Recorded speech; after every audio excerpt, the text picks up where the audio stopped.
નમસ્કાર, હું અશિતી KTV news સાથે નજર કરીએ આજના મહત્વના સમાચાર પર। મહીસાગરથી સમાચાર મળી આવે છે। મહીસાગર જિલ્લામાં પોલીસની કામગીરીને લઈને ફરી એકવાર ગંભીર સવાલો છે તો ઊભા થયા છે। ડેટવાસ વિસ્તારમાં મહિલા પીએસઆઈ દ્વારા દાદાગીરીનો એક વધુ કિસ્સો સામે આવ્યો છે।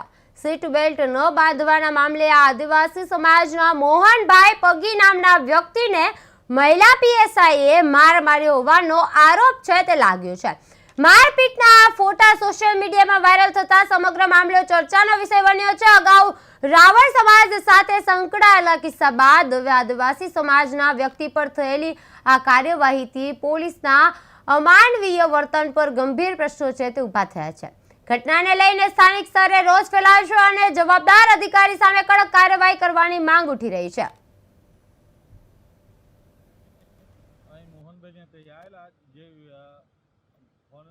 મીડિયા માધ્યમથી જોઈ અને મોહનભાઈના સમાચાર કાઢવા માટે આવ્યા હતા। અમે અત્યારે ઘરે કોઈ મળેલ નથી।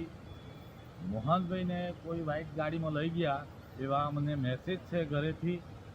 ને મોહનભાઈને જે રીતે માર્યા છે એ તદ્દન ખોટું છે ને ખરેખર મોહનભાઈને ન્યાય મળે એવી અમારી માગણી છે। ને ખરેખર મોહનભાઈને ન્યાય ના મળે તો અમારો સમાજ આખો ઉગ્ર આંદોલન કરશે। વિગતમાં બનવામાં એવું હતું કે એ ડીટવાસ તરફથી અહીં પોંડરવાડા તરફ આવતા હતા। એ ટાઈમે ગાડીમાં એમણે સીટ બેલ્ટ નહોતો લગાવેલો। એ ટાઈમે ચૌધરી પીએસઆઈ ડીટવાસ ને એમનો પૂરો સ્ટાફ એ લોકો એમને પોલીસ સ્ટેશને લઈ ગયા। ત્યાર પછી એમને પૂછપાછ કરી તો એમણે કહ્યું એમનો ખાલી ની જેવી બાબતનો સીટ બેલ્ટ નહોતો લગાવેલો એ બાબતમાં એમને